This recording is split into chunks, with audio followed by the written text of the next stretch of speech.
This is Andi Purewal for Boxing News. I'm joined by Ray Ford here in Saudi Arabia. Ray, despite all of the troubles you've had in trying to get an opponent over the line, here we are with Abraham Nova. How are you feeling? I'm feeling great. I'm ready. Just ready to get this weight off. I hope this fight week go by as fast as camp did, so we can get up in there and just get the job done. When you mentioned the weight front, obviously that move up from feather, how much of an advantage have you felt up as super feather now? I feel like I feel way better. Like I've been saying, I feel like I'm able to be myself. I'm able to do more. I'm able to be as sharp as I know I can be in the ring, and have my legs. I'm able to use my legs. It feels good to finally be able to use my legs now and box whenever I feel like boxing, but still put on a fight if I feel like fighting too. So I feel great.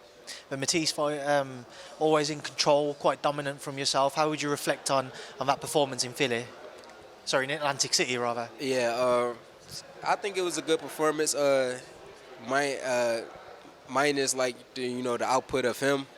But I feel like that's just a testimony to how good I am and what I was doing in the ring, to make him not want to open up in an exchange and things like that. So I think it was a great performance, though, for me. Was it frustrating for you? Because obviously during the week he was very vocal about trying to make it a bit of a dogfight. Yeah. No, it wasn't really frustrating, to be honest. I walked away with an easy win. Didn't take no punishment, so I was fine. Obviously, you were due to face Anthony Cacace, Anthony pulling out for injury.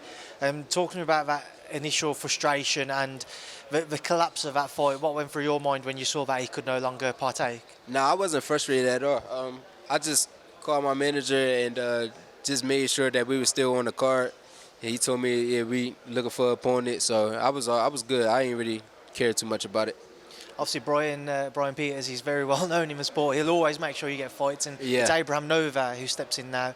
Why Abraham Nova as the replacement opponent? Why do you feel like this was the correct man to choose to fight on Saturday night? I think it was like 5 opponents that we looked at, and 5 of them said no, to my understanding. So, yeah, Abraham Nova was just the one that said yes. So now we fight him. But another thing about it, me and Abraham Nova was supposed to fight my last fight before me and Mattice had made the deal. So he didn't accept the fight back then, but now he's taking it. So yeah. Are you finding that to be the case, Ray? Without it's kind of a case for a lot of fighters. If you don't hold a title or you don't hold something that people want, it's difficult to get those fights over the line because they know you're a high-risk fight, and without a title, they're looking at it as low reward. Low reward, yeah. I get it, I understand it, but at the end of the day, a lot of these guys are not doing nothing else. Like the ones that's not champions, like I feel like what other big names is in the division that's going to get you the proper money or the notoriety. So I feel like if you're not fighting a world champion, why not fight me? And as far as the world champions, I definitely get it with them because they know they get in there with me. I'm a lot to deal with. They're gonna lose their belt, and they want to pretty much just bank a lot of money and probably move up or something like that. But I'm here to stay. So either they're gonna have to move up and vacate, or they're gonna have to see me one way or another. So we'll touch on the champion shortly. With this fight with Abraham Nova, what are you expecting, and how do you look to defeat him? I'm expecting him to try to make it ugly, make it sloppy. It just try to make me uncomfortable, but my job is to go in there and just make it as easy as possible, not have to, fight when I want to fight and box when I want to fight. I mean, box when I want to box. So that's my job. My job is to go in there and just make it as easy as possible. We know he's shown he's a very tough and durable man, but do you feel like, especially up at super feather now, we could see an early finish on Saturday night? We could. It depends on Abraham Nova. I seen a post of him talking about him not leaving it into the judge's hands. So don't leave it into the judge's hand. Make my night, easier so I can go home. I'm not trying to be in there all 10 or 12 rounds, however many rounds we're doing. So just come in there and get crazy. When you have your past experience here in Saudi where you didn't get a favourable decision with Nick Ball, so is it on your mind at all now to come back and make sure that you can right those wrongs? Yeah, definitely. That's another thing that's like motivating me to come out here and do my job and make sure I look great doing it because, the first time coming out here it didn't go how I wanted it to go. So, pretty much, trying to right that wrong. In terms of those other champions, one fight which I'm surprised maybe hasn't been spoken about a little bit more is Rocky Hernandez. Obviously, both of you are promoted by Matchroom. So, Yeah. have you had any talks about that? I want to say I don't think their team is like looking to fight me. I think I did have a conversation about them, but from to my understanding, they don't really want to. They don't want to entertain a fight with me, pretty much. What did they put it down to? Just simply, did they give you a reason or? Nah, they didn't really give me a reason. They just said like. I mean, I understand it though. I understand why. I can see what you're trying to allude to, yeah. Ray. In terms of other fights, we was expecting to see the Tank and Lamont Roach rematch. That's kind of been pushed to the side now. Not sure what's happening with Javante, with everything that's gone on outside of a ring. So, is a Lamont Roach fight something which we could see come onto the table at any point? Yeah, definitely. If he's staying at 130, for sure, definitely. We want all the world champions. So if he's staying, then we kind of gotta like, figure that out ASAP because I need one of these world titles. And I'm not sure if he's talking about entertaining other fights at 135 and things like that. So yeah, we just gotta wait and see what he gonna do. But we still press the issues on other fighters like Jazza,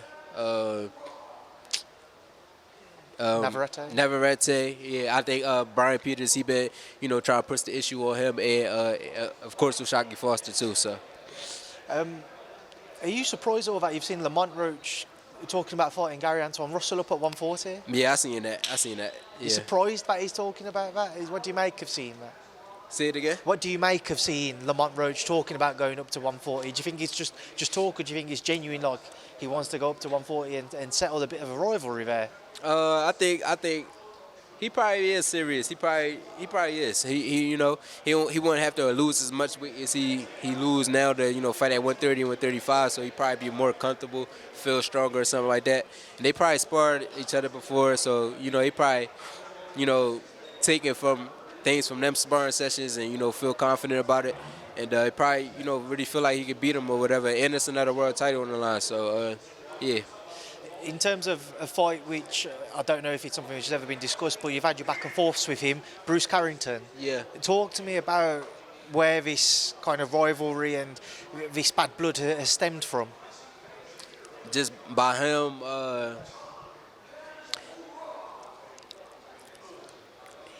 by him saying my name too much and making it seem like somebody was ducking him when everybody already knew I was moving up. So that was my issue with him. Like, don't be saying my name and when I'm not staying at this weight class no longer, and try to and put it out to the public like somebody running from you, because you can move up to 130. If he moves up to 130, I know, is he and we'll top of get the right list? into that. Yeah. We can get right into that. We ain't even gotta do no playing around, no waiting, none of that. We can get right into that. What happens if you fight him? I'm gonna beat on him. I'm gonna treat him like everybody else I've been treating at 130. Just away from Shushu, just one fight I want to get your thoughts on. Canelo-Crawford, what do you make of that fight, Ray? I think it's gonna be a good fight. I'm hoping Crawford, get the job done. I just want him to box and just do that. Just go in there and box the whole time. Don't try to go in there and be like a strong man and try to go blow for blow with him, because Canelo is bigger. He's been fighting at the 168-pound division for quite some time now. So I just want him to go in there and be smart. I've seen Terence dismiss, when he moves up to that weight limit and for the weighing, like kind of just making sure he comes in and say 161, so then he's within the limit. He's going to quite look to go closer to the 168 limit. Is that a surprise to you if you're going to move up, and given the talent that he has and what his main attributes and his skills are, the heavier he comes in, you'd assume it kind of takes away from his footwork and his ability to move around? I mean, I don't know, man. I can't really. I don't know. I'm not in his body, so I won't know how he feel. I don't know how he feel. Yeah, I can't really speak on that. That's fair enough, right? We'll leave that one there now, and I appreciate your time. Good luck on Saturday, and thanks for speaking to me in Boxing News. Yes, sir. Appreciate you.